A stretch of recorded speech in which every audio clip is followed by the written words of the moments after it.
بسم اللہ الرحمن الرحیم۔ السلام علیکہ یا صاحب العصر والزمان۔ پس اگر ان لوگوں میں سے ہو کہ جو اس مصیبت پر غم زدہ ہیں تو پھر روزہ مت رکھو، اور اگر ان افراد میں سے ہو کہ جو بنی امیہ کی سلامتی کے لیے خوش ہوتے ہیں تو خدا کا شکر ادا کرنے کے لیے روزہ رکھو۔ امالی توسی جلد 2 صفحہ 279، بہار الانوار جلد 93 صفحہ 67، حدیث 17۔ جمعہ کو جمعہ کیوں کہتے ہیں؟ محمد بن سلیمان دیلیمی اپنے باپ سے روایت کرتے ہیں کہ انہوں نے کہا، میں نے حضرت امام جعفر صادق علیہ السلام کی خدمت میں عرض کیا، جمعہ کو جمعہ کیوں کہتے ہیں؟ امام علیہ السلام نے فرمایا، کیونکہ خداوند متعال نے اس دن میں اپنی مخلوق کو جمع کیا اور ان کے سامنے پیغمبر اکرم صلی اللہ علیہ وآلہ وسلم اور آپ صلی اللہ علیہ وآلہ وسلم کی اہل بیت اطہار علیہ السلام کی ولایت پیش کی ہے، یا یہ کہ پیغمبر اکرم صلی اللہ علیہ وآلہ وسلم اور ان کے اہل بیت علیہ السلام کی شان و شوکت کی نمائش کرے یا تقویت کرے۔ امالی ابن الشیخ صفحہ 71، بہار الانوار جلد 26 صفحہ 309، حدیث 76۔ شب قدر کون سی شب ہے؟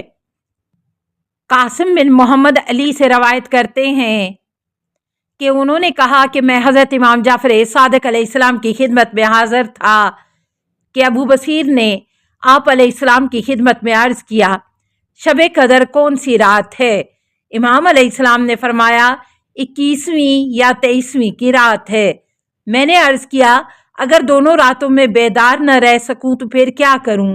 امام علیہ السلام نے فرمایا، جس عظیم چیز کے تم خواہش مند ہو اس کے مقابلے میں 2 راتیں بیدار رہنا کس قدر آسان ہے۔ اس نے عرض کیا، بعض اوقات ایسا ہوتا ہے کہ ہم نے چاند دیکھا ہوتا ہے لیکن دوسری سرزمین سے اس کے برعکس خبر ملتی ہے جو ہم نے دیکھا ہوتا۔ اس صورت میں شب قدر کی صورتحال کیا ہے؟ امام علیہ السلام نے فرمایا، جس عظیم چیز کے تم خواہش مند ہو اس کے مقابلے میں 4 راتیں جاگنا کس قدر آسان ہے۔ میں نے عرض کیا، آپ پر قربان ہو جاؤں، کہا جاتا ہے کہ 23ویں کی رات وہی جہانی رات ہے۔ امام علیہ السلام نے فرمایا، ایسے ہی کہا جاتا ہے۔ میں نے عرض کیا، سلیمان بن خالد نے روایت نقل کی ہے کہ 19ویں کی رات میں حاجیوں کے نام، اموات، مشکلات، رزق و روزی اور جو کچھ اگلے سال تک ہوتا ہے وہ مقدر و مقرر ہوتا ہے۔ کیا یہ درست ہے؟ امام علیہ السلام نے فرمایا، اے ابا محمد، شب قدر میں حاجیوں کے نام، اموات، مشکلات، رزق و روزی اور جو کچھ اگلے سال تک واقع ہوتا ہو مقدر و مقرر ہو جاتا ہے، پس تم اسے 21ویں اور 23ویں کی رات میں طلب کرو۔ ان 2 راتوں میں ہر ایک میں 100 رکعت نماز پڑھو اور جہاں تک ہو سکے نماز فجر تک بیدار رہو۔ اس رات میں غسل کرو۔ میں نے عرض کیا، اگر میں یہ کام نماز کھڑے ہو کر انجام نہ دے سکوں تو پھر کیا کروں؟ امام علیہ السلام نے فرمایا، بیٹھ کر نماز پڑھو۔ میں نے عرض کیا کہ اگر ایسا بھی نہ کر سکوں؟ امام علیہ السلام نے فرمایا، بستر پر لیٹ کر پڑھو۔ میں نے عرض کیا، اگر یہ بھی نہ کر سکوں تو پھر کیا کروں؟ امام علیہ السلام نے فرمایا، تمہارے اوپر کچھ بھی لازم نہیں ہے۔ رات کے آغاز میں اپنی آنکھوں میں تھوڑا سا سرما ڈالو، کیونکہ ماہ رمضان میں آسمان کے دروازے کھل جاتے ہیں، شیاطین کو پابند زنجیر کیا جاتا ہے اور مومنین کے اعمال قبول ہوتے ہیں۔ ماہ رمضان کتنا اچھا مہینہ ہے۔ رسول خدا صلی اللہ علیہ وآلہ وسلم کے زمانے میں اس مہینے کو مرزوق کا نام دیا گیا تھا۔ توضیح: مرزوق یعنی پربرکت۔ کون سی شب قدر ہے؟ نمبر 1، حمران کہتے ہیں کہ میں نے حضرت امام جعفر صادق علیہ السلام سے شب قدر کے بارے میں سوال کیا تو امام علیہ السلام نے فرمایا 23ویں یا 24ویں کی رات ہے۔ میں نے عرض کیا، ان میں سے کوئی ایک معین فرمائیں۔ امام علیہ السلام نے فرمایا کہ اگر دونوں راتوں میں شب قدر کے اعمال بجا لاؤ گے تو کیا ہوگا؟ ان میں سے ایک شب قدر ہے۔ السرائر صفحہ 463، بہار الانوار جلد 94 صفحہ 24 حدیث 58۔ نمبر 2، حسان بن مہران کہتے ہیں کہ میں نے حضرت امام جعفر صادق علیہ السلام سے شب قدر کے بارے میں سوال کیا تو امام علیہ السلام نے فرمایا اسے 21ویں اور 23ویں کی رات میں تلاش کرو۔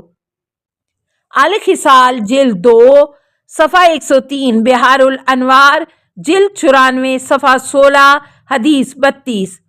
اس شخص کا کیا حکم ہے جو اقرار نہیں کرتا کہ اعمال شب قدر امام علیہ السلام کی خدمت میں پیش کیے جاتے ہیں؟ عمر بن یزید کہتے ہیں کہ میں نے حضرت امام جعفر صادق علیہ السلام کی خدمت میں عرض کیا اگر کوئی شخص اقرار نہ کرے کہ شب قدر میں اعمال امام علیہ السلام کی خدمت میں پیش کیے جاتے ہیں جیسا کہ کہا گیا ہے اور انکار بھی نہ کرے تو اس پر کیا حکم ہے؟ امام علیہ السلام نے فرمایا کہ اگر اس پر کسی ایسے شخص کے ذریعے کہ جو علم اور مسائل میں قابل وثوق ہے حجت برپا ہو چکی ہے اور اس کے باوجود اس پر اعتماد نہ کرے تو وہ کافر ہے، لیکن اگر کسی نے اسے حجت کو نہیں سنا ہے تو وہ جب تک اسے نہیں سنتا ہے معذور ہے۔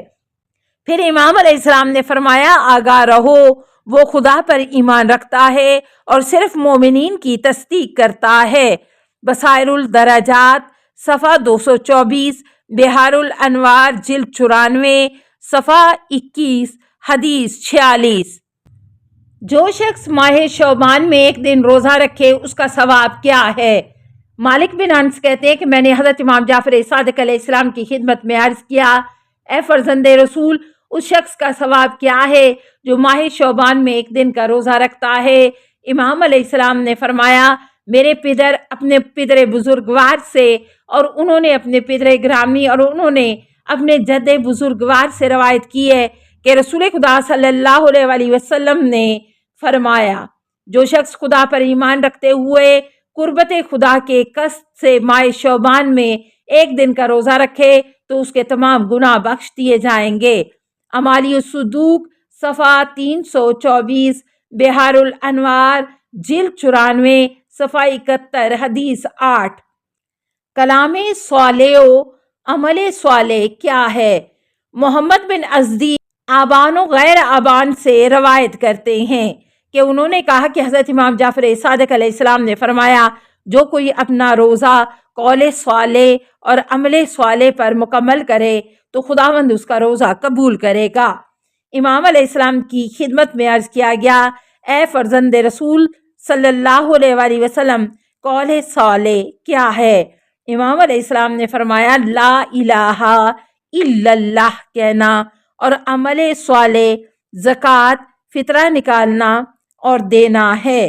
امالی الصدوق صفحہ 34، بحار الانوار جلد 93 صفحہ 313 حدیث 8۔ فرمان خدا فیہا یافوق کل امر حکیم سے کیا مراد ہے؟ اشام کہتے ہیں کہ میں نے حضرت امام جعفر صادق علیہ السلام کی خدمت میں عرض کیا خداوند متعال نے اپنی کتاب میں فرمایا فیہا یافوق کل امر حکیم، اس رات میں ہر امر حکمت الہی کی بنیاد پر جدا ہوگا۔ اس کلام کا معنی اور تفسیر کیا ہے؟ امام علیہ السلام نے فرمایا اس سے مراد شب قدر ہے کہ خداوند متعال اس رات میں حاجیوں کے نام اس سال میں جو اطاعت و نافرمانی واقع ہو اور موت و حیات کو خلق کرتا ہے اور جو کچھ ارادہ کرتا ہے اسے شب و روز میں واقع کرتا ہے اور پھر صاحب زمین کو آگاہ کرتا ہے۔ حارث بن مغیرہ کہتے ہیں کہ میں نے عرض کیا صاحب زمین کون ہے؟ امام علیہ السلام نے فرمایا آپ کا صاحب و مالک یعنی امام۔ بصائر الدرجات صفحہ 221، بحار الانوار جلد 94 صفحہ 22 حدیث 51۔ کیا نماز شب میں بلند آواز سے قرات کرنا جائز ہے؟ السلام علیکہ یا صاحب العصر والزمان، الامان الامان الامان من فتن الزمان، السلام علیکہ یا خلیفۃ الرحمن، السلام علیکہ یا امام الانس والجان، السلام علیکہ یا مظہر الایمان، السلام علیکہ یا شریک القرآن، السلام علیکہ یا قاطع البرہان، السلام علیکہ یا امام زماننا، ھذا اجل اللہ فرجک وسہل اللہ مخرجک وظہور کا، السلام علیکہ ورحمۃ اللہ۔ اللہم صلی علی محمد و آل محمد۔